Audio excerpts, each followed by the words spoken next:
Good evening, students. I'm speaking Mehra Anis from the platform of Cambridge Services Academy. आज के इस lecture में मैं आपके साथ जो करंट अफेयर्स से कंसर्निंग सीरीज हमारी स्टार्ट है, इसमें मैं आज डिस्कस करूंगा आईएमएफ प्रोग्राम और पाक यूएस रिलेशन को इन डिटेल। अब मैंने अपने लास्ट लेक्चर इसी से कंसर्निंग जो पाक यूएस रिलेशन का एक टॉपिक हमने स्टार्ट किया है, इसी से कंसर्निंग मैंने एक 1947 से लेकर 223 तक एक हिस्टोरिकल ओवरव्यू लेने की कोशिश की। और आज के इस लेक्चर में मैं आपके साथ डिस्कस करूंगा इन डिटेल के आईएमएफ प्रोग्राम के ऊपर बात करूंगा, और जो रिसेंटली पाकिस्तान को प्रोग्राम हमने ये हुआ है पाकिस्तान में। और उसके बाद मैं पाक यूएस रिलेशन को इससे लिंक करूंगा। और इसी तरह फिर मैं आगे इस टॉपिक को स्टार्ट करने से पहले मैं आईएमएफ का एक ब्रीफ ओवरव्यू लूंगा हिस्टोरिकली, ताकि हम ये आइडिया हमें हो सके कि आईएमएफ वर्क किस तरह कर सकते हैं। और ये मॉनेटरी जो इंटरनेशनल मॉनेटरी फंड एक अदारा है आईएमएफ, तो इसमें जो है वो सर्कुलेशन ऑफ मनी, इसके ऑब्जेक्टिव्स एटसेट्रा, ये क्या मामला हैं। तो इसी से फिर मैं आपके साथ डिस्कस करूंगा कि how USA is controlling world economy through IMF. तो अमेरिका थ्रू आईएमएफ जो है वो पूरी दुनिया की इकोनॉमी को किस तरह जो है वो कंट्रोल कर रहा है, जिसे आज की प्रेजेंट और इंटरनेशनल रिलेशन की थ्योरी में न्यू कॉलोनियलिज्म की थ्योरी भी कहा जाता है। जिसमें ये इन डिटेल बात की गई है कि किस तरह अमेरिका जो है जो अपनी नॉन गवर्नमेंटल ऑर्गेनाइजेशंस हैं, जिस तरह आपकी वर्ल्ड बैंक है, इसी तरह आईएमएफ है, ठीक है, तो इस तरह इन जो सोर्सेज या इन वेपन्स के थ्रू किस तरह पूरी दुनिया को, इकोनॉमी को जो है वो कंट्रोल कर रहा है। इसके बाद मैं इसी से कंसर्निंग डिस्कस करूंगा कि how big powers control the IMF. तो बिग पावर्स का क्या कंट्रीब्यूशन है। फिर इसी के साथ मैं जोसेफ स्टिलगर्ट्स की एक बुक है, बहुत फेमस बुक है, और ये खुद भी जो है वो एक रिनाउंड इकोनॉमिस्ट हैं। और इसके साथ साथ जो है ये नोबेल प्राइज भी इन्हें मिला हुआ है इकोनॉमी में। तो उनकी एक बुक है ग्लोबलाइजेशन एंड डिस्कंटेंट्स वेस्टेड। तो इसके ऊपर जो है वो मैं बात करूंगा और इसको लिंक करूंगा कि ये आईएमएफ के बारे में और आईएमएफ के वर्किंग प्रोसीजर के बारे में क्या कहते हैं। और उसके बाद the poverty trap and new colonialism की जो थ्योरी है उसको लिंक करेंगे, ठीक है, ताकि हम जो है वो पाक यूएस रिलेशन और आईएमएफ का जो टॉपिक है हमारा, इसको अच्छे से इन चीज़ों की मदद से जो है वो अपना एक क्वेश्चन जो है वो एक एनालिटिकली और जो है वो डिफरेंट अप्रोचेस से और अपडेट नॉलेज से जो है वो according to the exam pattern view of points, तो हम इसको देख सकें। और उसके बाद मैं आपके साथ डिस्कस करूंगा दो केस स्टडी, एक एक्वाडोर की, एक गाना की, ठीक है, ताकि हम जो है वो एनालिटिकली भी जो है वो इस चीज़ को देख लें। और उसके बाद फिर मैं आपका at the end IMF program और यूएस रिलेशंस के ऊपर बात करूंगा, ठीक है, और इन डिटेल। तो ये कुछ आज के लेक्चर के की फीचर्स हैं जो मैंने आपके साथ डिस्कस किए हैं। जिन स्टूडेंट्स ने जो है वो लास्ट लेक्चर नहीं देखा, वो पहले लास्ट लेक्चर देख लेंगे, तो उनको उससे जो है वो इस्तेफादा होगा कि थ्रू आउट द हिस्ट्री 1947 से लेकर 223 तक जो है वो आज प्रेजेंट पाकिस्तान और अमेरिका के रिलेशंस किस किस तरह जो हैं वो शेप होते रहे हैं, या किस किस तरह के हमारे अमेरिका के साथ कैसे रिलेशंस रहे हैं। तो स्टार्ट करते हैं। आपका आज का हम जो है वो पहला जो हमारा इसी से कंसर्निंग एक सब हेडिंग है, या जो है वो पॉइंट ऑफ व्यू के व्यू पॉइंट ये कि पहले मैं बात करूंगा बेस हिस्ट्री ऑफ आईएमएफ की। तो आईएमएफ जब जो 1930s में पूरी दुनिया में ग्रेट डिप्रेशन आता है। ग्रेट डिप्रेशन में जो है वो तमाम अक्रॉस द वर्ल्ड जितनी भी इंडस्ट्रियलाइज इकोनॉमीज होती हैं, वो इंडस्ट्रियलाइजेशन को एक कोलैप्स होता है, ठीक है, यानी कि इंडस्ट्रीज के ऊपर एक जवाल आता है। और उस जवाल के बाद हम देखते हैं कि जनाबे वाला different economic measures, different economic जो हैं वो स्टेप्स लिए जाते हैं, ताकि इस तरह के ग्रेट डिप्रेशन से बचा जाए आने वाले वक्त से, ठीक है, वक्त में तो आगे फिर जैसे 1930s के बाद हम इकोनॉमिक मेजर्स ले रहे होते हैं, तो हम देखते हैं कि 1930s के बाद जो है वो वर्ल्ड वॉर टू के बाद वर्ल्ड वॉर टू स्टार्ट हो जाती है। तो वर्ल्ड वार टू के बिल्कुल एंड के ऊपर जो है वो हमें बहुत सारे जो है वो इकोनॉमिक लॉस हमें नजर आता है, ठीक है, और ह्यूमन लॉस नजर आता है, ठीक है। और इसी तरह जो है वो इंफ्रास्ट्रक्चर और ईच एंड एवरीथिंग जो है वो हमें एक बहुत बड़ी फिगर जो है वो हमें लॉस में नजर आती है। जो वार के रेपरकशंस थे या इम्प्लीकेशंस थी इस वार की, वो हमें नजर या दिखाई देती हैं। पूरी दुनिया में एक जो है शॉक वेव्स जो है इकोनॉमी की, वो दिखाई देती हैं, जिसकी वजह से ही जो है वो रशिया इतनी बहुत बड़ी एम्पायर, जिसे यूएसएसआर कहा जाता था और सोवियत यूनियन कहा जाता था, जिसमें तकरीबन जो है वो आपके सेंट्रल एशियन स्टेट्स थी। और उसके बाद जो है वो ईस्टर्न जो इस ईस्टर्न ईस्टर्न यूरोप था, वो टोटल सारा उसका रशियन एम्पायर का एक पार्ट था। तो वो जब इकोनॉमिकली आपके इकोनॉमिकली जो है वो कोलैप्स करता है, तो उसकी वजह से फिर वो उसकी जियोग्राफिकली भी वो कोलैप्स कर जाता है। तो एक दफ़ा शाह जावेद बर्की साहब ने द पाकिस्तान न्यूज़ में एक बहुत खूबसूरत जो है वो आर्टिकल लिखा था। उसमें वो बात करते हैं कि जो इकोनॉमी है ये इसकी से लिंक कर लें अगर आप मार्क्सिज्म के, everything that is happened in society is determined by capital. कि कैपिटल वैल्यू तय कर रही होती है कि माशरे में क्या होगा और क्या होने जा रहा है। तो इसमें इसी तरह है कि अगर रशिया 90 यूएसएसआर 1991 में कोलैप्स हुआ, ठीक है, यानी कि वो फेडरेशन टूटी, तो फेडरेशन टूटने के बाद जो है वो इतने हिस्सों में बट गया, यानी कि स्कार्स कंट्रीज सामने आती हैं, इनके सेंट्रल एशियन स्टेट्स मर्ज होकर एक इंडिपेंडेंट रियासत के बतौर रियासत हमें नजर आती हैं। इसी तरह Poland, Lithuania, Estonia, Georgia, Ukraine, तो ये सभी जो ईस्टर्न यूरोप है, ये तमाम रियासतें में अलहदा नजर आती हैं। तो उसकी बुनियादी वजह आप खुद से ज़रा सवाल करें कि क्या वो रशिया की जो है वो एक मिलिट्री पावर थी जो कोलैप्स हुई, या दूसरी या इकोनॉमिक पावर से वो कोलैप्स हुई। तो आपको यकीनन आप इसी नतीजे के ऊपर पहुंचेंगे कि वो एक इकोनॉमिक कोलैप्स ही था, जिसकी वजह से रशियन की यूएसएसआर एम्पायर की हमें डिसइंटीग्रेशन मिलती है। एट दैट टाइम रशिया के पास जो है वो वेपन्स, तब भी मॉडर्न वेपन्स थे, ठीक है, और टैंक्स भी थे, न्यूक्लियर वेपन्स भी थे, और इसी से कंसर्निंग, और उनके पास जदीद वेपन्स तमाम तरह के अवेलेबल थे। लेकिन उन वेपन्स को चलाने के लिए ऑब्वियसली बात है आपको कैपिटल भी चाहिए, ठीक है। उनमें अगर आपको इसकी मिसाल इसी तरह ही है कि अगर आपके पास कोई वेपन है या आपके पास वही कार है, ठीक है, अब कार भी एक वेपन है, जिससे चलाएंगे तो आपके घर में पैसे आएंगे, तो उसको चलाने के लिए आपके पास पेट्रोल जैसे पेट्रोल या फ्यूल के लिए पैसा भी होना चाहिए, ठीक है। तो इस वजह से अगर आप थोड़ा सा हिस्टोरिकली भी देखें तो आपको ये चीज़ नजर आएगी कि ये रशिया अगर डिसइंटीग्रेट हुआ है तो उसके पीछे बहुत बड़ी वजह जो थी वो इकोनॉमी थी। और इसी तरह जितनी भी बड़ी बिग पावर्स कंट्रीज जिनका हमें कोलैप्स नजर आता है, तो हमें उनका जो है वो इकोनॉमिकल जो है वो जो है वो सर्कट जो है सर्कलाइजेशन जो है वो कोलैप्स होती है, फिर उसकी वजह से जो है बकाया मामला जो है उसकी इम्पैक्ट्स में चले जाते हैं। तो जैसे वर्ल्ड वॉर टू के बाद जो है वो पूरी दुनिया ग्रेट सॉरी एक वॉर के एक संगीन जो है वो रेपरकशंस को फेस कर रही थी, ठीक है। तो उसी टाइम जो है वो 1944 में आईएमएफ का अदारा कायम किया जाता है, बिल्कुल आफ्टर वर्ल्ड वॉर टू, ठीक है। 1944 में ये अदारा कायम किया जाता है, और इब्तदा में इसके जो है वो टोटल 189 मेंबर्स थे। सॉरी, अभी तक इसके जो हैं वो अराउंड 190 प्लस मेंबर्स आईएमएफ के हैं।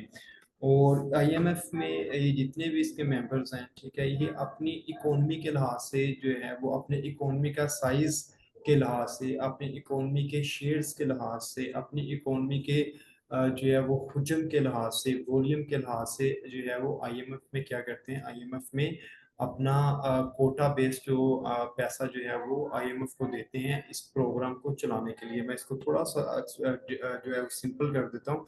ऑब्वियसली बात है, अगर पाकिस्तान आईएमएफ से लोन लेता है तो आईएमएफ के क्या पीछे कोई रिसोर्स हैं जहाँ से रेवेन्यू जनरेट हो रहा है, ठीक है। तो वो जो रिसोर्स हैं वो रिसोर्स, मैं सिंपलेस्ट वर्ड में ये चीज़ डिस्कस कर रहा हूँ, तो जो है वो रिसोर्स क्या हैं, वो रिसोर्स वो कंट्रीज हैं जिनका ये जिनसे ये मिलकर एक ऑर्गेनाइजेशन बनी हुई है, ठीक है, वो मेंबर कंट्रीज हैं। वो मेंबर, हर मेंबर कंट्री जो है वो अपने कोटा के हिसाब से, अपनी जीडीपी और अपनी इकोनॉमी के साइज के लिहाज से क्या करता है, आईएमएफ में जो है वो अपना जो है वो कोटे के हिसाब से पैसे और सबमिट करवाता है, ठीक है। और उसी लिहाज से जो है वो उसको जो है वो उसकी वोटिंग जो है वो रेशो दी जाती है, ठीक है। यानी कि अगर एक मुल्क की जितनी आईएमएफ में जो है वो शेयर्स होंगे या आईएमएफ के अंदर जो है वो उसकी इकोनॉमी का शेयर होगा, उतना ही जो है उसका जो है उसको वोटिंग राइट्स जो होंगे, ठीक है। तो वोटिंग राइट्स के सेंस में जो पॉलिसीज आईएमएफ बनाता है, ठीक है, तो उसको अप्रूव करवाने के लिए जो इसके मेंबर कंट्रीज होते हैं वहाँ पे फिर वोटिंग के जरिए जो है ये एक कंक्लूजन निकाला जाता है, ठीक है। तो इसमें आपको तो कोई इशू नहीं है। तो फॉर एग्जांपल अगर पाकिस्तान जो है वो आईएमएफ के पास जो है वो लोन लेने के लिए जाता है, तो आईएमएफ जो है तमाम कंट्रीज इंक्लूडिंग पाकिस्तान को जो है वो कुछ पॉलिसीज जो है वो उनके तहत लोन देता है, ठीक है। अब वो पॉलिसीज कौन बना रहा है पीछे बैठकर, ठीक है, वो पॉलिसीज में डोमिनेंट कौन कर रहा है या उन पॉलिसीज के ऊपर किसको ज्यादा फोकियत है, तो वो उसी बंदे को ज्यादा फोकियत है या उसी मुल्क को ज्यादा फोकियत है जिसका जो है वो आईएमएफ के अंदर जो है वो कंट्रीब्यूशन ज्यादा है, इकोनॉमिक कंट्रीब्यूशन ज्यादा है। तो उसको उतने ही वोटिंग राइट्स जो हैं उसके जो हैं वो उसी हिसाब से उसको ज्यादा उसका राइट्स है कि वो उस पॉलिसीज को अपने हिसाब से जो है मुरतब करे। तो इसी तरह अगर अमेरिका की बात करें तो America it is the world largest economy, तो इसी हिसाब से जो है वो अमेरिका का सबसे ज़्यादा जो है वो इसके अंदर अपना कोटा बेस्ड कंट्रीब्यूशन भी है आईएमएफ के अंदर। तो अमेरिका उसी हिसाब के अंदर जो आईएमएफ के अंदर पॉलिसीज बनती है, जिन पॉलिसीज के तहत जो है वो पूरी दुनिया में जितनी भी डेवलपिंग कंट्रीज जो है उनको लोन दिए जाते हैं, चाहे वो शॉर्ट टर्म है चाहे लॉन्ग टर्म है, तो वो जो पॉलिसीज हैं उनमें डोमिनेंट रोल किसका होता है, अमेरिका का, ठीक है। यानी कि उसमें जापान और उसके बाद चाइना, ये भी चाइना सेकंड लार्जेस्ट है, जापान थर्ड लार्जेस्ट है, इनका भी रोल होता है, ठीक है। यूके फ्रांस का भी रोल होता है, लेकिन इनका कंपैरेटिवली कम होता है जितना कि अमेरिका का है। अमेरिका क्योंकि दुनिया की बिगेस्ट लार्जेस्ट इकोनॉमी है, इस वजह से उसका कंट्रीब्यूशन भी आईएमएफ में ज्यादा है, इकोनॉमिक कंट्रीब्यूशन भी ज्यादा है, शेयर भी ज्यादा है, और उसी तनासब से उसका जो वोटिंग राइट है वो भी सबसे ज्यादा है, ठीक है। अगर आप फैक्ट्स एंड फिगर्स उठाकर देखें तो सबसे ज्यादा 16% जो है वो अराउंड जो है वो अमेरिका का जो है वो इसमें जो है वो राइट इसके पास पावर है पॉलिसी मेकिंग में। तो वो इसी हिसाब से जो पॉलिसीज हैं उनमें डोमिनेंट रोल भी अमेरिका का ही सबसे ज्यादा है, ठीक है। तो वेरी फ्रॉम द बिगिनिंग जब आईएमएफ का अदारा कायम किया जाता है तो आईएमएफ के अदारे का एक बुनियादी मकसद होता है to regulate global exchange rate, कि ग्लोबल जो एक्सचेंज रेट होता है, ठीक है, जिसमें हम लेन देन कर रहे होते हैं उसको रेगुलेट करना। लेकिन 1973 में हम देखते हैं कि एक फिक्स्ड एक्सचेंज रेट सिस्टम जो है वो एक कोलैप्स कर जाता है, ठीक है। तो जब वो कोलैप्स कर जाता है तो उसके बाद जो है वो आईएमएफ का स्कोप जो है वो बढ़ता है, और आईएमएफ के रोल्स में ये आईएमएफ जो है फिर इंटरवेन करना स्टार्ट कर देता है कि कंट्रीज के जो डेट मैनेजमेंट सिस्टम होते हैं, ठीक है, उनके अंदर इंटरवेन जो है वो करना, ये इसके स्कोप में ये इसके डायमेंशन में ये अहम फर्ज भी इसके ये अपने पास ले आता है, ठीक है। जिसमें ये क्या करता है कि अब ये जो है वो एक्सचेंज रेट को नहीं देखेगा, बल्कि इसके साथ साथ जो है वो ऐसे प्रोग्राम्स को भी इंश्योर करवाएगा जिसके तहत जो है वो कंट्रीज का डेट सर्कल जो है या जो है डेट मैनेजमेंट सिस्टम है जिसमें करंट अकाउंट डेफिसिट है, फिजिकल डेफिसिट है, तो डेट का जितना भी सर्कुलर डेट है, ठीक है, इस तरह के जितने भी मामला हैं जो डेट की कैटेगरीज में आ जाते हैं, तो वो आईएमएफ उन कंट्रीज के अंदर अपनी शॉर्ट टर्म और लॉन्ग टर्म लोन्स के थ्रू उन कंट्रीज के डेट साइकिल को भी जो है वो ब्रेक करने की कोशिश करेगा, ठीक है। यानी कि इसका सिंपलेस्ट वर्ड कि अब वो दूसरे ममालिक की इकोनॉमीज के जो डिसीजंस हैं, ठीक है, इकोनॉमिक डिसीजंस हैं, उनके अंदर इंटरवेन भी करेगा, और इंटरवेन करते हुए उनको ये चीज़ जो है वो जब कर्जा देगा उसमें अपनी शराइत में ये चीज़ रखेगा कि भाई मेरे हिसाब से जो है वो अपना आप जो है वो अपने फ्यूल प्राइसेस को बढ़ाएं, ठीक है, अपने जो है वो करंट अकाउंट डेफिसिट को जो है वो बेहतर करने के लिए या अपनी एक्सपोर्ट को बढ़ाने के लिए, ठीक है, आप किस तरह मार्केट फ्री इकोनॉमी की तरफ रहें, ठीक है, या आप जो है वो अपने टैक्स रेज करें अपने रेवेन्यू को जनरेट करने के लिए। तो इस तरह के मामला को जो है वो प्रायोरिटी देता है, यानी कि इस तरह की इकोनॉमिक डिसीजन मेकिंग के अंदर भी जो है वो फिर आईएमएफ जो है वो इंटरवेन कर रहा है, ठीक है, आज के इस प्रेजेंट दौर में, ठीक है। तो अब इसको मैं थोड़ा सा लिंक करता हूँ, ठीक है। जो है वो जो नोबेल प्राइज विनर हैं हमारे जोसेफ ई जोसेफ ई स्टिग्लिट्स, ठीक है। मुझे थोड़ा सा प्रोनाउंसिएशन का इशू आ रहा है, आप देख लीजिएगा, आपको मे बी ये पर्सन टू पर्सन वेरी करता है, इसमें कोई चीज़ जो है ना वो नहीं है। तो जोसेफ ई स्टिग्लिट्स जो हैं उनकी एक बुक है ग्लोबलाइजेशन एंड डिसकंटेंट्स लिस्टेड, ठीक है। तो उसमें वो इस चीज़ का दावा करते हैं कि जितनी भी डेवलपिंग कंट्रीज की जो आज इकोनॉमिक फेलियर हमें नज़र आता है, कि जितनी भी पूरा अक्रॉस द वर्ल्ड हमें जितनी भी डेवलपिंग कंट्रीज हैं जो आईएमएफ से जो है वो लोन लेती हैं, शॉर्ट टर्म लोन लेती हैं या लॉन्ग टर्म लोन लेती हैं, ठीक है। तो वो जितनी भी कंट्रीज ये लोन ले रही हैं और उनका जो एक इकोनॉमिक फेलियर भी हमें नजर आ रहा है, ठीक है। अगर हम पाकिस्तान की बात करें तो पाकिस्तान 1958 से लेकर जो है वो आज 2023 तक जो है वो टोटल 23 प्रोग्राम्स आईएमएफ के कर चुका है, ठीक है। तो फिर भी हमारी इकोनॉमी जो है वो बेहतर नहीं हुई। इसी तरह एक्वाडोर है, इसी तरह गाना है, ठीक है, इसी तरह आपका साउथ अफ्रीका है, ठीक है। साउथ अफ्रीका की टोटल आप ले लें, ठीक है। इसी तरह लैटिन अमेरिका है, ठीक है, इसी तरह साउथ ईस्ट एशियन स्टेट्स हैं। तो जितनी भी डेवलपिंग कंट्रीज हैं जो जिनकी जो है वो एक डेवलपिंग कंट्रीज की जिनकी इकोनॉमी डे बाय डे जो है वो वर्स हुई है, ठीक है, डिटेरियोरेट हुई है, ठीक है। इवन कि उन्होंने आईएमएफ से जो है वो प्रोग्राम्स भी लिए, ठीक है, लेकिन बजाय उनके कि वो उनकी इकोनॉमी प्रोस्पिरियस होती है, लेकिन उनकी इकोनॉमी दिन ब दिन जो है वो डिटेरियोरेट हुई है। तो जोसेफ ई स्टिग्लिट्स अपनी बुक ग्लोबलाइजेशन एंड डिस्कंसेंस रिविजिटेड में कहते हैं ये सब आईएमएफ जो ही की जो है वो आईएमएफ की पॉलिसीज की ही मरहूने मिल्लत है, कि जिस तरह की आईएमएफ जो है वो पॉलिसीज देता है, ठीक है, उन वजह से ये डेवलपिंग कंट्रीज कभी भी अपने जो है वो एक डेट सर्कल से बाहर नहीं निकल सकती।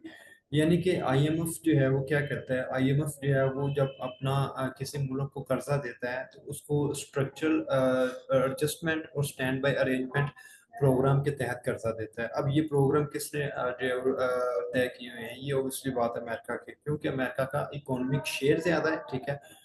कंसेंसली जो है वो थ्रू कंसेंसस हुए हैं, ठीक है। ये नहीं कि सिर्फ अमेरिका ने, अमेरिका के साथ जापान चाइना ये सभी के कंसेंसस से ये हुए हैं, ठीक है, ये प्रोग्राम दो, ठीक है। लेकिन अमेरिका का इसमें डोमिनेट रोल ज्यादा है क्योंकि अमेरिका के शेयर ज्यादा है, तो लिहाजा अमेरिका की जो अपने इंटरेस्ट हैं उस हिसाब से जो है वो अमेरिका का इस दोनों पॉलिसीज के अंदर जो है वो इनको लाने में इनका जो है वो अपना इंटरेस्ट और उनके जो है वो ज्यादा डोमिनेट रोल है।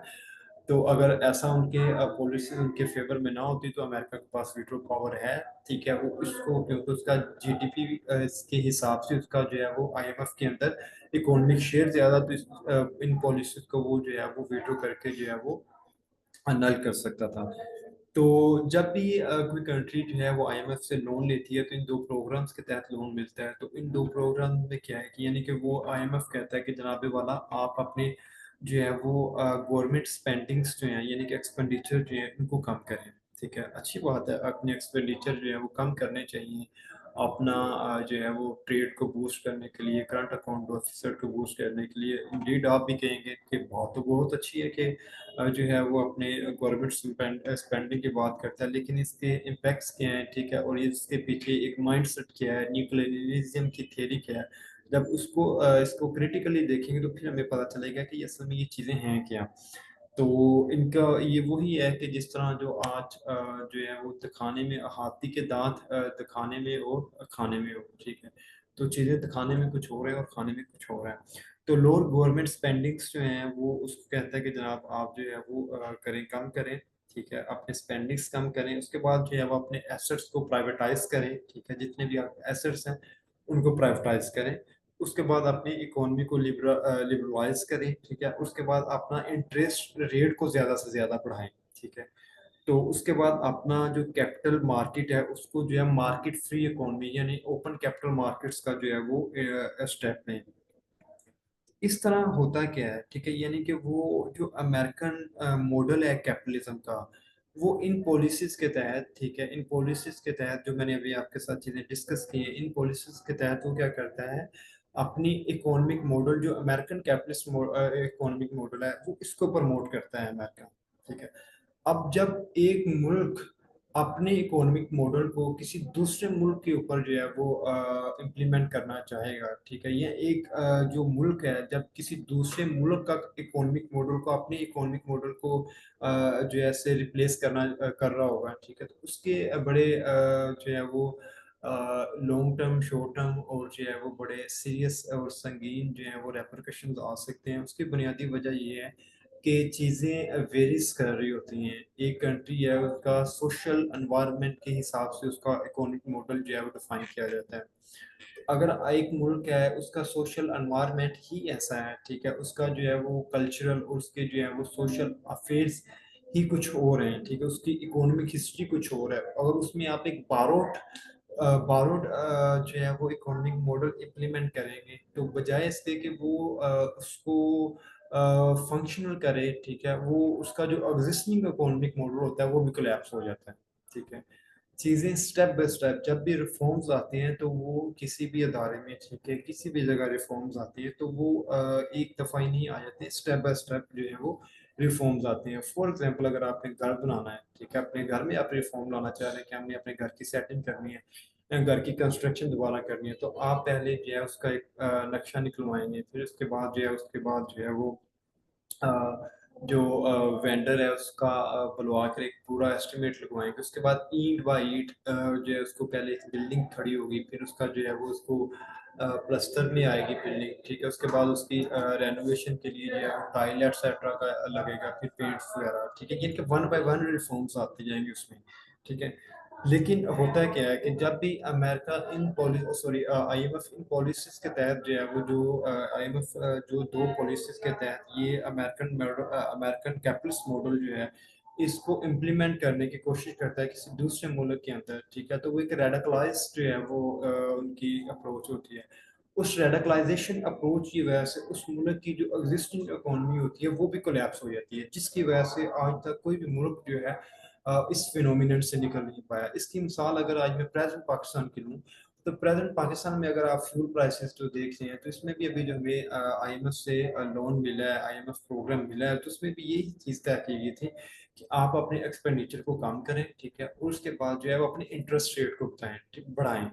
इंटरेस्ट रेट इस हद तक बढ़ा गया है, ठीक है, आपके इलेक्ट्रिसिटी की प्राइसेस देखें, ठीक है, तो आईएमएफ जो शहबाज शरीफ साहब की गवर्नमेंट जो थी वो इसी तरह इसलिए रिलक्टेंट थी, आईएमएफ प्रोग्राम इसलिए इतना डिले हुआ कि आईएमएफ ने बड़ा जो है वो स्ट्रिक्ट कंडीशंस के थ्रू जो है वो लोन दिया कि जनाब आप अपने इंटरेस्ट रेट बढ़ाएं। ठीक है। अब जब इंटरेस्ट रेट बढ़ाएंगे तो क्या होगा, ठीक है, जनाबे वाला एक मुल्क है, जब हमारे यहाँ जो है वो हमारे एक आम आदमी की आमदन ही 1,000 रुपये है, ठीक है, यानी क्या 1,000 रुपये आमदन है, मंथली वो 30,000 कमा रहा है, ठीक है, अब 30,000 वो कमा रहा है, अगर उसको इलेक्ट्रिसिटी का बिल ही 20,000 आ रहा है, ठीक है, 15,000 आ रहा है, ठीक है, तो उसकी यानी कि जो है वो कैपेसिटी से ज़्यादा अगर उसके बिल आ गया है, ठीक है, तो वो खाएगा क्या, ठीक है, और उसके बाद जो है वो पहनेगा क्या, ठीक है, और कंज्यूम क्या करेगा, आप इसका खुद अंदाज़ा लगा सकते हैं।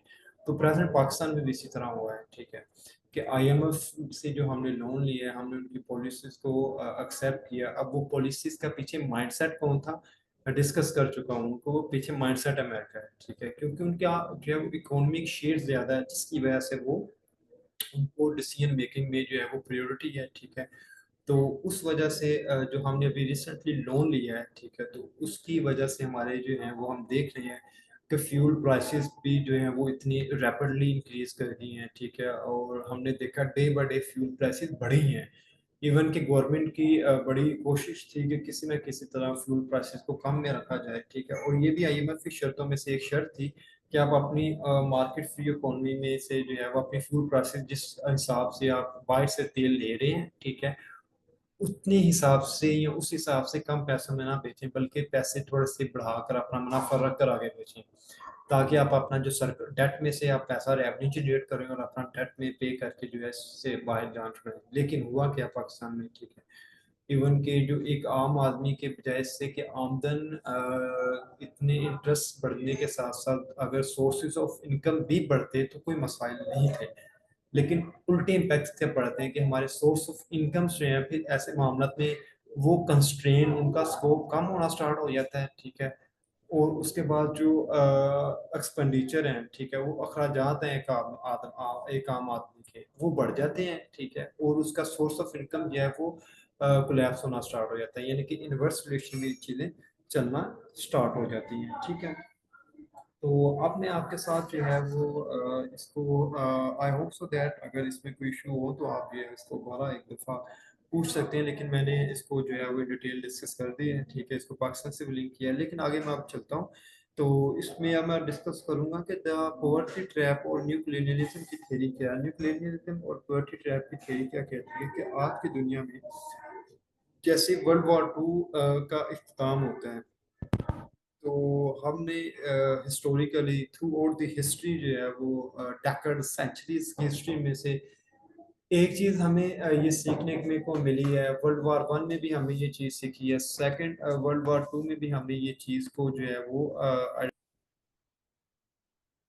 तो वर्ल्ड वॉर 2 में हमने ये चीज़ें और हिस्टोरिकली जितनी भी जंगें हुई हैं हमने इस चीज़ को आइडेंटिफाई किया कि इकोनॉमिक जो भी वॉर्स हुई हैं इनकी बहुत ग्रेव रेपरकशंस जो हैं वो आते हैं, इम्पैक्ट्स आते हैं, इकोनॉमिक इम्पैक्ट्स बहुत जो है वो ग्रेव होते हैं, यानी कि सेंचुरीज और डेकेड्स लग जाते हैं उन इम्पैक्ट्स को जो है वो कोप करने में, और इंफ्रास्ट्रक्चर से कंसर्निंग जो इम्पैक्ट्स आते हैं, इसी तरह जो इकोनॉमिक से कंसर्निंग आपके जो है वो रेपरकशंस आते हैं, वो कुछ दिन तक नहीं, वो कुछ सालों साल और कुछ दहाइयों जो है वो दहाइयों से दहाइयाँ, यानी कि डेकर्स टू डेकर्स चलते हैं, ठीक है, सेंचुरीज टू सेंचुरीज मामला चलते रहते हैं, ठीक है। फिर ह्यूमन कॉस्ट जो है वो ह्यूमन लॉस वैल्यूज जो हैं वो बहुत बड़ी ये चीज़ें हमने देखी।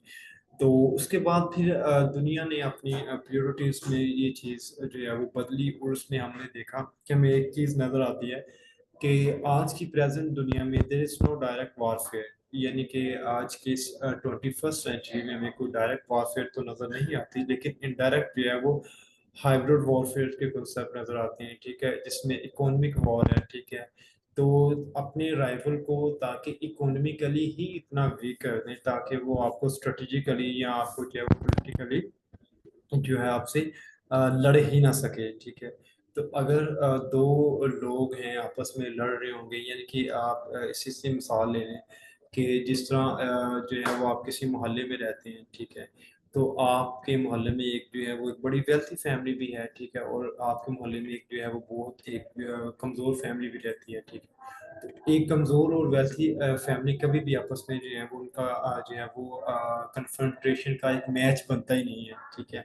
तो अगर बन भी जाए, अगर कहीं खुदा ना ख्वास्ता उनमें लड़ाई हो भी जाती है तो क्या होगा, ठीक है, यानी कि उनके पास, जिनके पास पैसा है, ठीक है, जिनके पास रिसोर्सेज हैं, ठीक है, जिनके पास इकोनॉमिक रिसोर्सेज हैं, वो थ्रू डिफरेंट टैक्टिक्स जो हैं वो अपने इकोनॉमी को, अपने पैसे को बरोकार लाते हुए, ठीक है, उस कमज़ोर फैमिली को इवन के क्रश भी कर सकते हैं, ठीक है।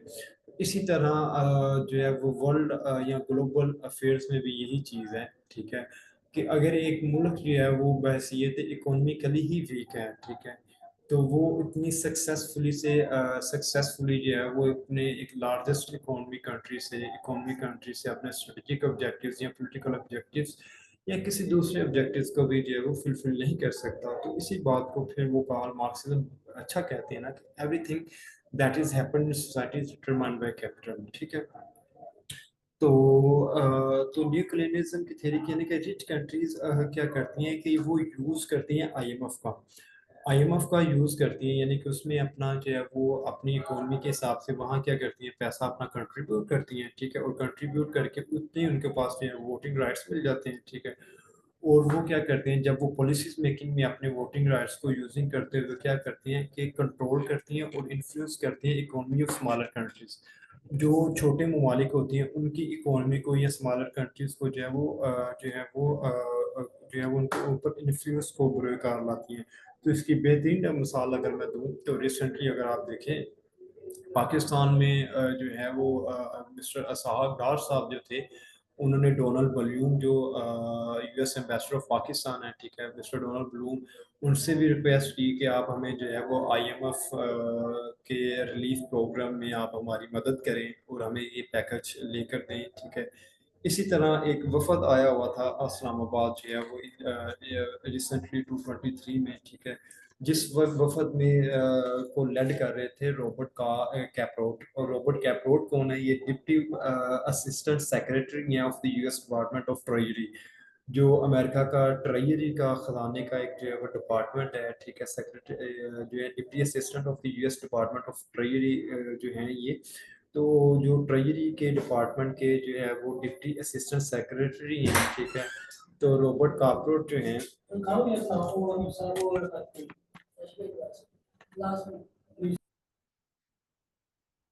Sorry for disruption. तो जो मैं बात कर रहा था कि इसकी बात की हमें एक वाज़ह अजल किसी सूरत में भी मिलती है कि हमारे जो एक वफद आया हुआ था पाकिस्तान में इस्लामाबाद में, जिसको लेड कर रहे थे रॉबर्ट कैपरोट, ठीक है, जो deputy assistant secretary of the US department of treasury हैं, जो कि अमेरिका के जो ट्रेजरी का डिपार्टमेंट है, ठीक है, उसके डिप्टी असिस्टेंट सेक्रेटरी हैं, ठीक है।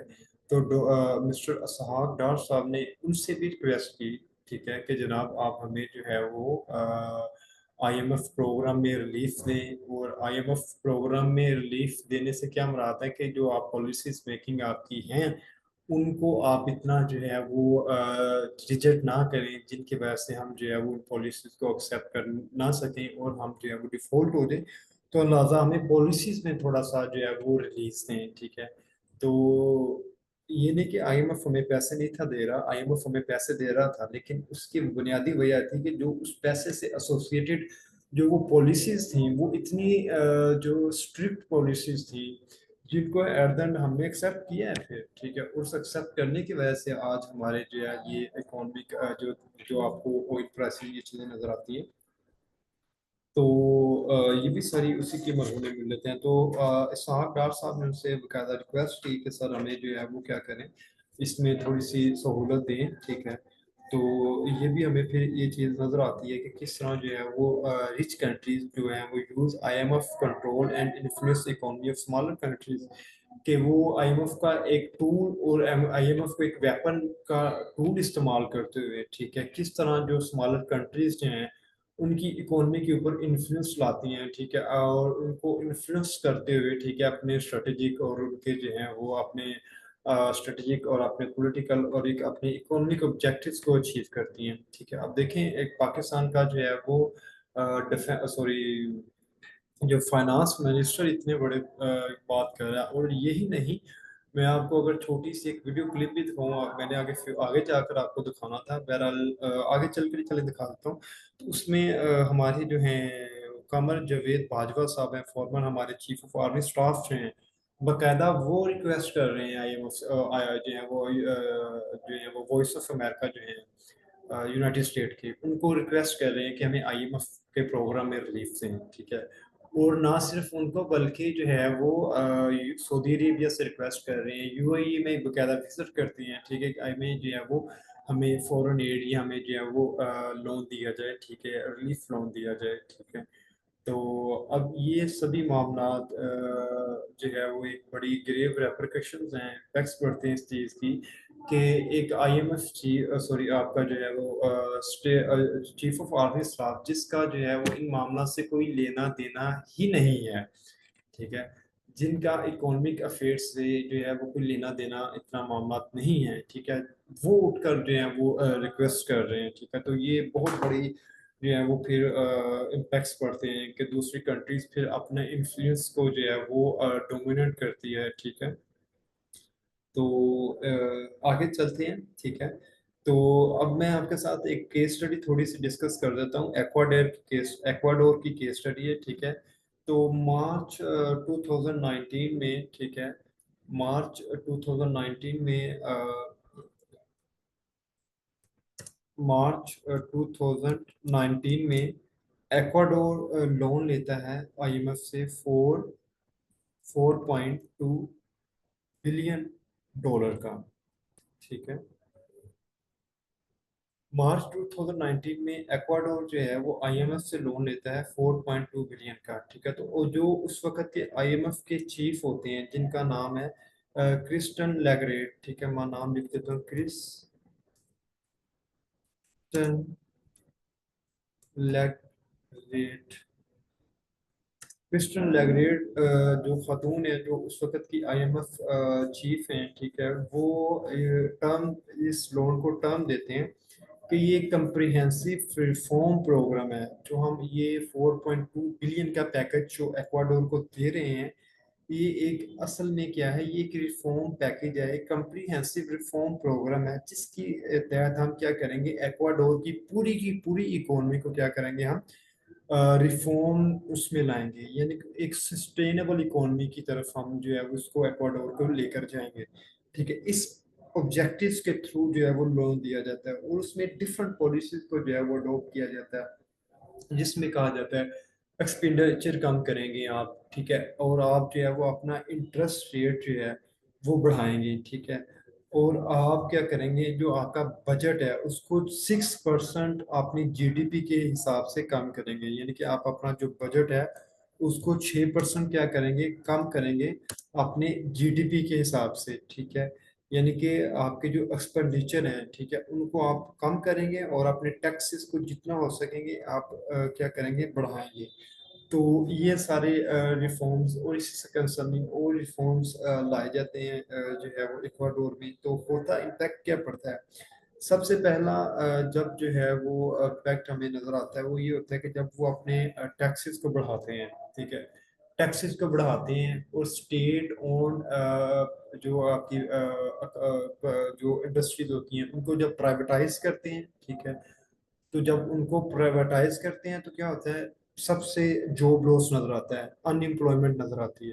ठीक है, जब उसको प्राइवेटाइज कर दिया तो जॉब भी अनएम्प्लॉयमेंट नजर आई। ठीक है, जब टैक्सेस बढ़ा दिए उन्होंने तो वहां से फिर क्या हमें नजर आया, उनकी इन्फ्लेशन नजर उधर आई। ठीक है, जब टैक्सेस बढ़े तो लोगों के सोर्स ऑफ इकोनॉमी, यानी कि एक ही वक्त में एक तरफ जो है वो स्टेट ओन एंटरप्राइजेस जो थी उनको प्राइवेटाइज कर दिया, तो एक तरफ जो है अनएम्प्लॉयमेंट हो गई।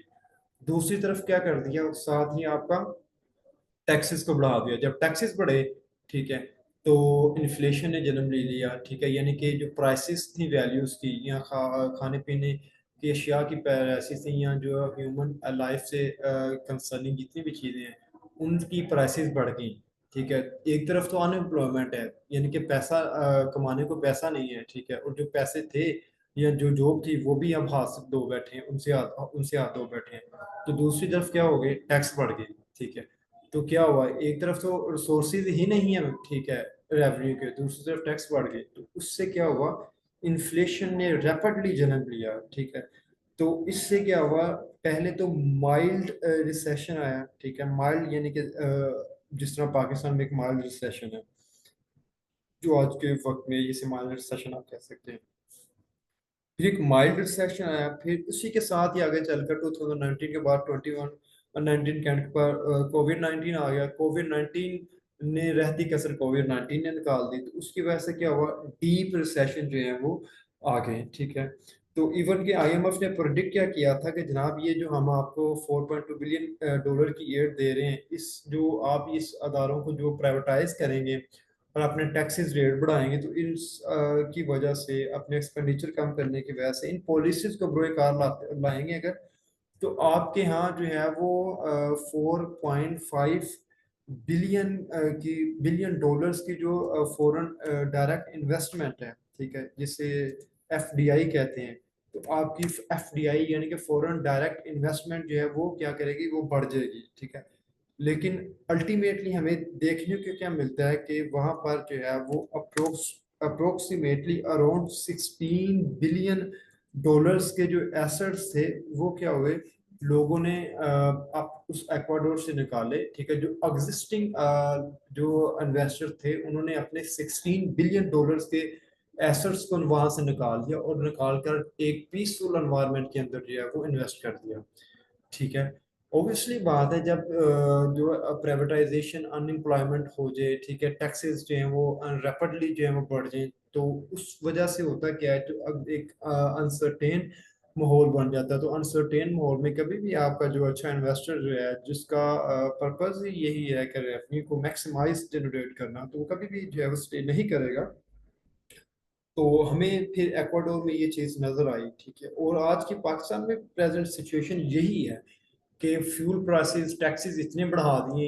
ठीक है। उसके बाद जो है वो हमारे कुछ एसेट्स जो हैं, ठीक है, उनको भी प्राइवेटाइज किया गया, उनके शेयर्स जो हैं वो बल्लो की हेड जो है उसके शेयर्स को सेल किया गया है। ठीक है। इसी तरह अदर्स जो प्रोग्राम्स थे हमारे, जिनसे कैपिटल एसेट्स थे, ठीक है, जिस तरह मैंने अपने लास्ट लेक्चर में बैलेंस ऑफ पेमेंट में कैपिटल एसेट और जो है वो तीन टर्म्स की बात की थी आपके साथ, करंट अकाउंट, उसके बाद कैपिटल अकाउंट और उसके बाद थर्ड फाइनेंशियल अकाउंट। तो कैपिटल अकाउंट यानी कि कैपिटल एसेट्स जो हमारे थे, ठीक है, जिस तरह बलो की हेड है, तो उसमें से हमने अपने शेयर बेचे। अपने शेयर क्यों बेचे? ठीक ठीक है, 200 मिलियन के, इसलिए कि हमें जो है वो डॉलर्स की जरूरत थी। ठीक है। ताकि हम जो है वो अपना इकोनॉमी का सर्कल चला सकें। ठीक है। तो इस तरह के मामला हमें फिर ये देखने को मिलते हैं। ठीक है जनाबे वाला, ये थी एक्वाडोर की केस स्टडी। ठीक है। अब छोटी सी अगर मैं आपके साथ एक और गाना की केस स्टडी डिस्कस करूं, तो बहरहाल तो गाना का वैसे मैप मिल जाता, तो चलें इधर मैं इसको थोड़ा सा आपको इधर समझा देता हूँ। ठीक है। ये देखें, गाना का जो मैप है ना, कुछ ऐसे है। ठीक है। और गाना का जो ये नदरन पार्ट है ना, ठीक है, यहाँ पर जितनी भी है जो है ना, अप्रोक्सीमेटली गाना की जो जितनी सब जो है वो जो है वो 75% प्लस जो है वो इकोनॉमी डिपेंड थी एग्रीकल्चर के ऊपर। अब वहाँ की गवर्नमेंट क्या करती थी, एग्रीकल्चर को एग्रीकल्चर सेक्टर को बेहतर करने के लिए या एग्रीकल्चर सेक्टर को रन करने के लिए क्या करती थी, अपने फार्मर्स को सब्सिडीज देती थी। सब्सिडीज किसमें? खादों की सूरत में। ठीक है। उनको लोन्स की सूरत में। ठीक है। उनको इलेक्ट्रिसिटी की सूरत में। ठीक है। वो सब्सिडीज देते थे। ठीक है। लेकिन जब गाना गवर्नमेंट ने जो है वो आईएमएफ से लोन लिए, ठीक है, तो आईएमएफ ने क्या किया, आईएमएफ ने इतनी स्ट्रिक्ट कंडीशंस वहां लगाई कि जनाब आप क्या करें, आप अपने अगर आप डेट से निकलना चाहते हैं तो आप वहां पर क्या करें, आप अपने जो सब्सिडीज देते हैं उसको क्या करें, बंद कर दें। आप अपने फार्मर्स को जो है वो सब्सिडीज ना दें। ठीक है। ऐसा ही हुआ, उन्होंने लोन लिया। ठीक है। और लोन ऑब्वियसली बात इसी सूरत में मिलना था अगर आप सब्सिडीज या रिफॉर्म्स लाते हैं। और वो रिफॉर्म्स लेकर आए, उन्होंने अपनी फार्मर्स की सब्सिडीज बंद की। और सब्सिडीज बंद करते हुए क्या किए, आईएमएफ से लोन लिया और मुल्क का सर्कल चलाना शुरू किया। ठीक है। हुआ क्या, जो गाना मुल्क दुनिया में अपनी चावल की फसल को बेचता था, यानी कि एक्सपोर्ट करता था, वही मुल्क अमेरिका से जो है वो आने वाले वक्त में क्या कर रहा है, चावल की फसल जो है वो इंपोर्ट कर रहा है। ठीक है। ये हैं इसके ग्रेव रेपरकशंस। ठीक है। कि इस तरह के इकोनॉमिक या पॉलिसीज मेकिंग की जाती है जिसकी वजह से जो एक ऑलरेडी इकोनॉमिक सर्कल चल रहा होता है वो भी बिल्कुल वैनिश हो जाता है। और ये मैं नहीं कह रहा, जो आपके रिनाउंड जोसेफ स्टिल्स, जो रिनाउंड इकोनॉमिस्ट हैं, जो इवन के उन्हें जो है वो इकोनॉमिक जो है वो नोबेल प्राइज भी मिला हुआ है, वो अपनी बुक ग्लोबलाइजेशन और डिसकंटेंट्स रजिस्ट्रेड में ये बातें करते हैं। ठीक है। तो गाना जो कि अपना ऑलरेडी चावल की काश फसल को इंपोर्ट एक्सपोर्ट कर रहा था, तो वो अपनी सब्सिडीज को बंद करके और आईएमएफ का लोन लेकर, उसकी हाल ये हो जाता है कि एट द एंड उससे क्या करना पड़ता है, बाहर के मुल्क से क्या करना पड़ता है, अमेरिका से महंगे दामों चावल को इंपोर्ट करना पड़ता है, चावल को खुद से खरीदना पड़ता है। ठीक है। और इसलिए बात है, जब उन्होंने अपनी फॉर्मर्स की सब्सिडीज देना बंद कर दी, तो वो फॉर्मर्स को जब सब्सिडीज ना मिली, महंगी खादें मिली, महंगा जो है वो तेल मिला, महंगा जो है वो बीज मिले। ठीक है। तो जब इस तरह की चीज़ें महंगी उन्हें महंगे दामों में मिली, ठीक है, तो ओबियसली बात है, तो वो उसी हिसाब से फिर उन्होंने अपना जो है वो जिसके पास पैसे थे उसने इन्वेस्ट करने थे। तो अब मैं आपके साथ जो है वो आगे चलूंगा, और इसमें अब मैं आपके साथ डिस्कस करूंगा आईएमएफ और यूएस एंड पाकिस्तान। ठीक है, तो ये सभी चीज़ें मैंने आपके साथ अब इसका बैकग्राउंड में थोड़ा सा काफ़ी हद तक डिटेल में चीज़ें डिस्कस की हैं। अब अगर मैं आईएमएफ और पाकिस्तान की बात करूं, आईएमएफ प्रोग्राम जो रिसेंटली हुआ और पाकिस्तान की बात करूं, जिसमें थोड़ा सा हिस्टोरिकली अगर देखा जाए तो ये आईएमएफ प्रोग्राम और पाकिस्तान यूएस रिलेशंस जो हैं ये बड़े इंटरलिंक्ड हैं, इंटरकनेक्टेड क्यों हैं कि उसकी बुनियादी वजह ये है कि जिन पॉलिसीज के तहत आईएमएफ लोन देता है उन पॉलिसीज को मरतब करते वक्त जो डोमिनेंट रोल वो किसका है, अमेरिका का है। ठीक है, तो अमेरिका को सिक्योरिटी हासिल है, ठीक है, इसी हिसाब से वो जो है वो दूसरे ममालिक की जो है वो इकोनॉमिक कंडीशंस को जो है वो टफ करने के लिए, ठीक है, ताकि वो अमेरिका के खिलाफ जो है वो उभर ना सकें या अमेरिका को जो है वो अमेरिका के स्ट्रेटजिक ऑब्जेक्टिव्स को अचीव होने दें। ठीक है, तो अमेरिका इस तरह की पॉलिसीज को बनाता है जिसकी वजह से वो क्या करे, दूसरे ममालिक की जो है वो इकोनॉमिक कंडीशंस को जो है वो टफ कर सके। ठीक है, उसके बाद जो है वो इस तरह की पॉलिसीज जिसमें जनाबे वाला the US can also use it influence in the IMF to block loans, ठीक है, ताकि वो दूसरे ममालिक की पॉलिसी जो है वो लोन्स को ब्लॉक करते हुए, ठीक है, इनको आगे डिटेल में डिस्कस करते हैं। तो बहरहाल ये कि पाकिस्तान और यूएस और आईएमएफ प्रोग्राम जो है ये आपस में बड़ा इंटरकनेक्टेड एक फिनोमिनन है, इंटरलिंक्ड एक फिनोमिनन है। ठीक है, इनको हम सेपरेटली भी देख सकते हैं, लेकिन ये जो है वो इंटरकनेक्टेड भी ये चीज़ें आपस में हैं। और इंटरकनेक्टेड क्यों हैं, क्यों, वही वजह कि आईएमएफ जिन पॉलिसी के तहत पाकिस्तान को लोन दे, जिस मुल्क को भी लोन देता है या पाकिस्तान को लोन देता है, उन पॉलिसी में डोमिनेंट रोल किसका है, यूएस का, क्योंकि यूएस की कंट्रीब्यूशन जो है वो कोटा के हिसाब से ज्यादा है। ठीक है, तो 1958 से लेकर आज प्रेजेंट 223 12 सितंबर और 223 जो अभी आज का दिन है, इस दिन तक जो है वो टोटल 23 अकैयन जो है वो अकैयंस के ऊपर, मौकों के ऊपर, या 23 जो फाइनेंशियल असिस्टेंट या फाइनेंस से कंसर्निंग प्रोग्राम्स पाकिस्तान में हो चुके हैं। और ये जितने भी प्रोग्राम्स हैं have often been seen as a way for the US to influence Pakistan economic and political policies.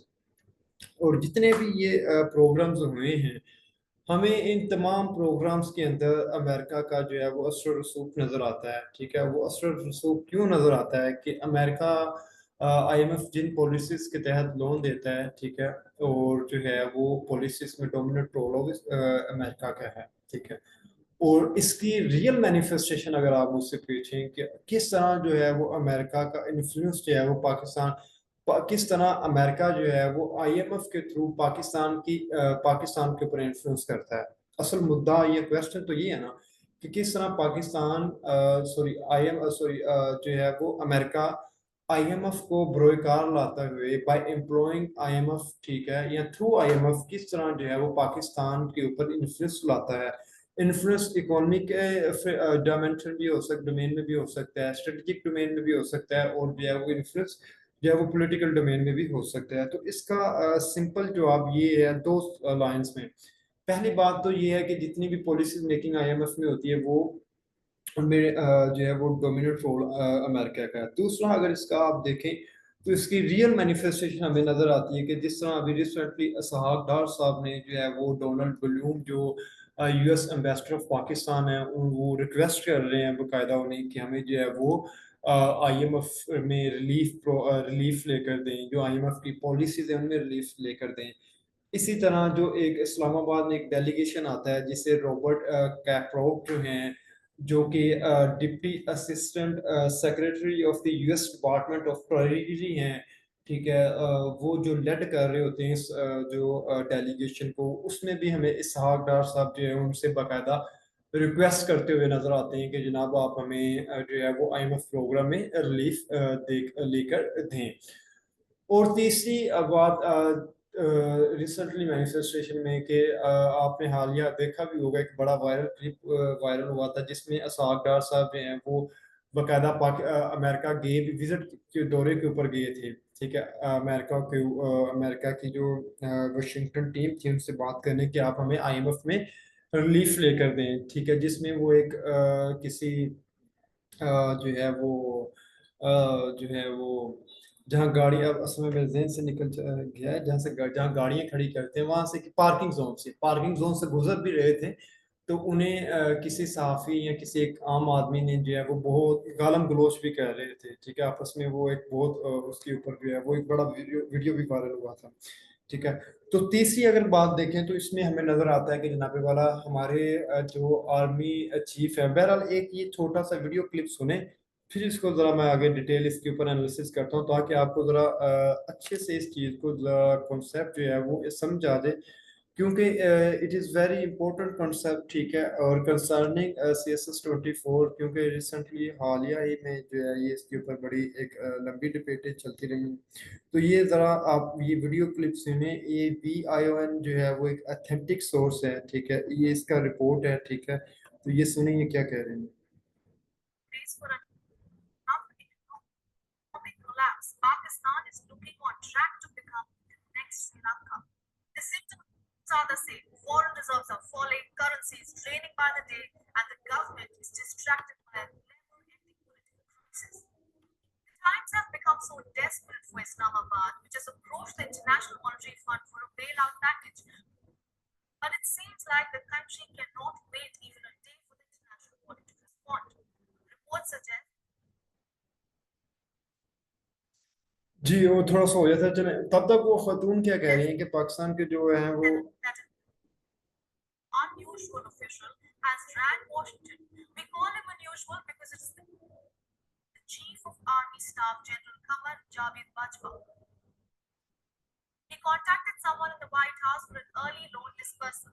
You wouldn't expect. आप ये देख सकते हैं कि जिसमें वो पहले उन्होंने बताया कि पाकिस्तान की इकोनॉमी किस तरह day by day with the passage of time जो है वो डिग्रेड हो रही है। ठीक है, डिटेरिएट हो रही है। ठीक है, और जो एक प्रॉपर डिक्लाइन की तरफ है, जिसमें फॉरेन एक्सचेंज रिजर्व्स जो हैं वो डिक्लाइन में जा रहे हैं। ठीक है, करंट अकाउंट डेफिसिट जो है वो इंक्रीज हो रहा है। ठीक है, सर्कुलर डेट जो है वो इंक्रीज हो रहा है। ठीक है, तो इसी सूरत में जो है वो IMF को लेकर जो है वो पाकिस्तान अप्रोच करता है अमेरिका को, और जो है वो पाकिस्तान के जो अन यूजुअल, ठीक है, यानी कि उसमें जो है वो कमर जावेद बादशाह साहब जो हैं वो अमेरिका अप्रोच करते हैं। ठीक है, फॉर द सेक ऑफ जो है वो IMF रिलीफ प्रोग्राम। ठीक है, तो ये आपको नीचे नजर भी आ रहा होगा कि बकायदा रिपोर्ट पब्लिश हुई है जिसमें ये चीज़ें डिस्कस हुई हैं। तो कहते हैं Pakistan army chief general Bajwa seeks US help on release of IMF loan. ठीक है, तो इसमें आप ये आगे जरा गुफ्तगू कंटिन्यू इसको जरा थोड़ा सा सुन लें। Job description, especially in Pakistan, which reiterates that its military and its government are two completely separate entities. जिसमें अब वो बता रहे हैं कि जनाब वाला ये दोनों सेपरेट एंटिटी हैं, गवर्नमेंट और आर्मी ये एक सेपरेट एंटिटी हैं, और इनका दोनों का एक अलग-अलग डोमेन्स है जिनमें ये वर्क करते हैं। तो इवन के उनके जो है वो उनके जॉब नेचर, ये जॉब वर्क होता है हर इंसान का या किसी भी डिपार्टमेंट का, उनके जॉब वर्क के अंदर ये चीज़ नहीं है कि वो किसी कंट्री से जो है वो इकोनॉमिक या IMF से कंसर्निंग या इकोनॉमी से कंसर्निंग रिलीफ मांगे एटसेट्रा। ये जरा देखें। Especially Pakistan, Imran Khan is now sitting on the other side and criticizing the current government. He asked why isn't army chief extending a plea for economic help? Listen. अगर ये बात ठीक है कि जनरल बाजवा टेलीफोन कर रहे हो मदद करे IMF के जरिए, इसका मतलब कि हम कमजोर होते जा रहे हैं, इसलिए आर्मी चीफ तो आर्मी चीफ का दुकान है। और अगर इसी तरह कमजोर हो तो आपको क्या ख्याल है कि क्या हमारी अमेरिका मदद करेगा और वो फिर हमें हमारे से डिमांड नहीं करेगा, क्या चीज डिमांड करेगा। और मुझे जो खतरा है कि हमारी सिक्योरिटी जी, ये इमरान खान साहब की स्टेटमेंट जो है वो बहुत हद तक ये बात उनकी जो है वो एग्री करता हूँ मैं भी और आप भी करेंगे कि जब आपका IMF चीफ जो है वो इकोनॉमिक से कंसर्निंग रिलीफ मांग रहा हो, ठीक है, तो ऑब्वियसली बात है, अमेरिका या किसी भी कोई और भी मुल्क जो है वो इतनी बड़ी जो है वो एक सीट जो है वो उसको कभी भी डायरेक्टली नो नहीं कहेगा, और अपने फिर यस अगर कहता है तो उसमें अपने स्ट्रेटेजिक ऑब्जेक्टिव्स को वो फिर जो है वो जो है वो अचीव करेगा। और जब स्ट्रेटेजिक ऑब्जेक्टिव्स अचीव होंगे तो आपके मुल्क की जो सिक्योरिटी है वो रिस्क के ऊपर होगी, यानी कि आप जो है आप वो डिसीजंस मेकिंग में आपकी जो है वो फॉरेन पावर्स जो हैं वो इंटरवेन करेंगी, ठीक है। जो डिसीजंस आपके मुल्क को लेने चाहिए या आपकी आवाम के लिए बेहतर हैं, ठीक है, बजाय इसके कि वो आप खुद लें, ठीक है, उस डिसीजन मेकिंग में क्या होगा, ठीक है, फॉरेन बिग पावर्स जो हैं वो फिर इन्वेट करेंगे, इंटरवेन करेंगे। भाईजान ये आपकी जो सिक्योरिटी क्या है, जो आर्मी चीफ साहब, ये अगर आप ये सिक्योरिटी से concerning India Pakistan relation, Afghanistan या टीटीपी या ये जो मामला आप ये जो बना रहे हैं प्रोग्राम या डिसीजन मेकिंग आपने पॉलिसी मेकिंग की है, इसको इस तरह नहीं, इसको इस तरह करें, ठीक है। ऑब्वियसली बात है, अगर आर्मी चीफ जिनका ये जॉब नेचर में ये वर्क में काम नहीं है, तो जब वो इस तरह के मामला में उनसे मदद लेंगे, ठीक है, तो वो भी ऑब्वियसली बात है अपने स्ट्रेटेजिक ऑब्जेक्टिव्स को अचीव करने के लिए अपने जो है वो इंटरेस्ट को सामने रखेंगे। जी, मुलाजा करें।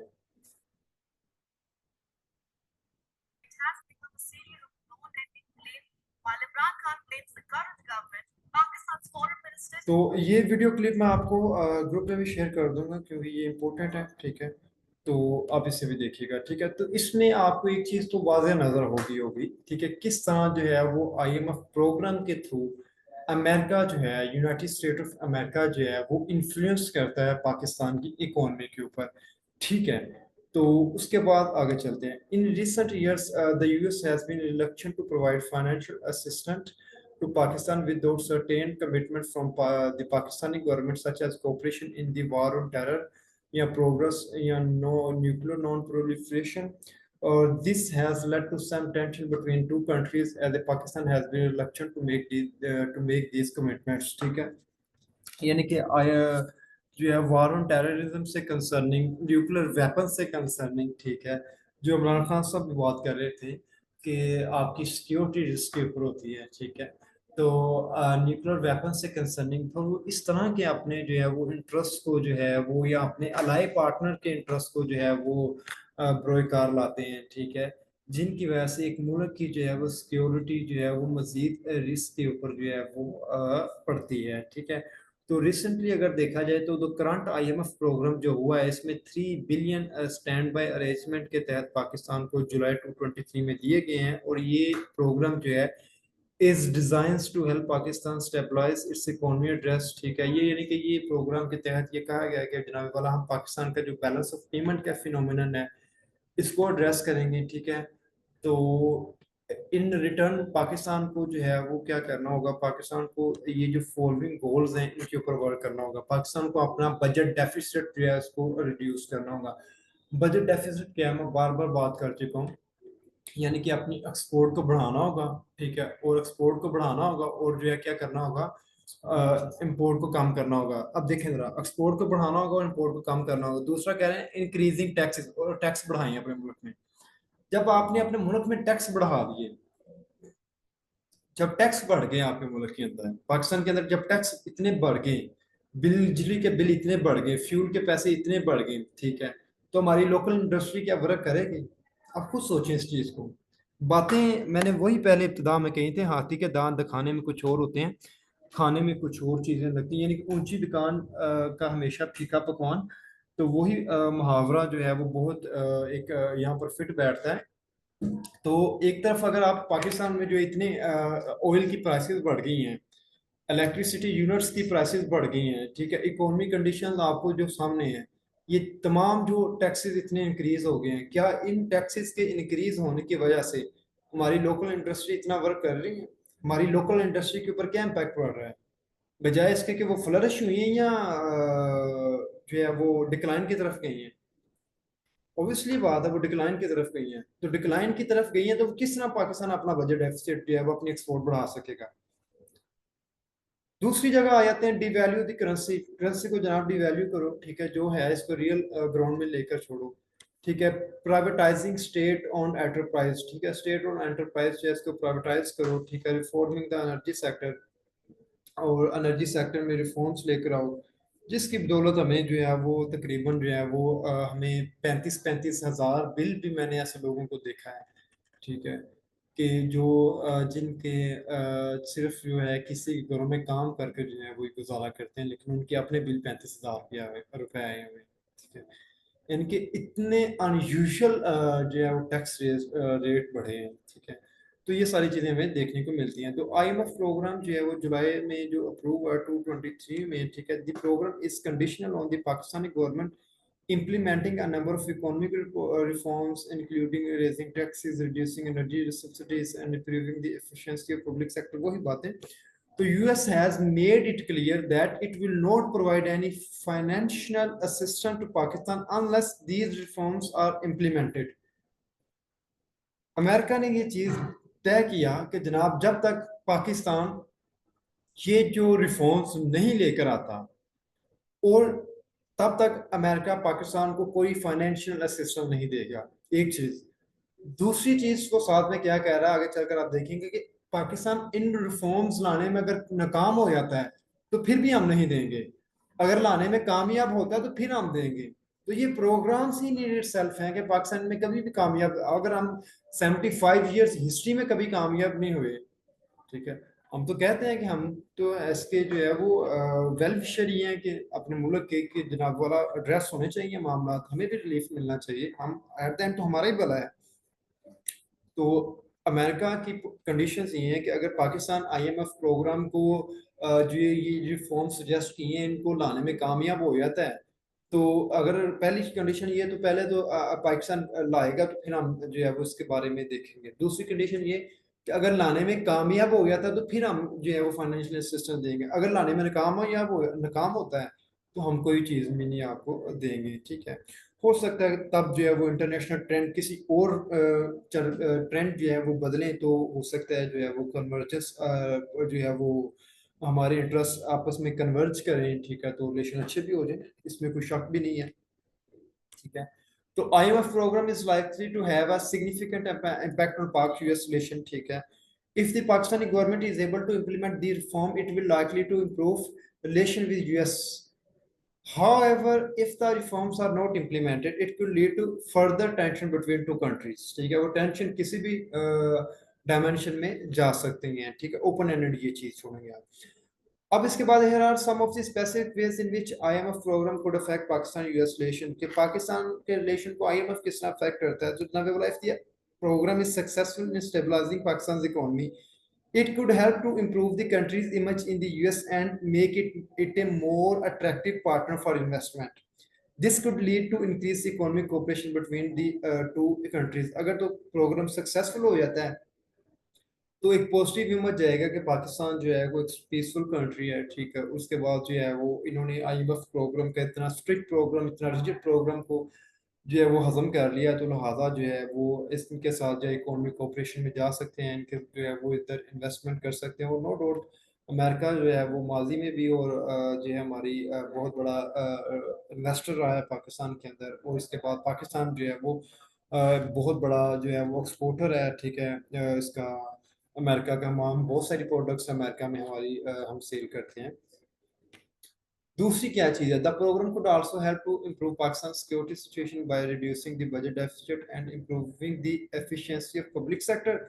The program could free up the resources that can be used to fight terrorism, improve law and order. This could make Pakistan a more stable and secure partner for the US.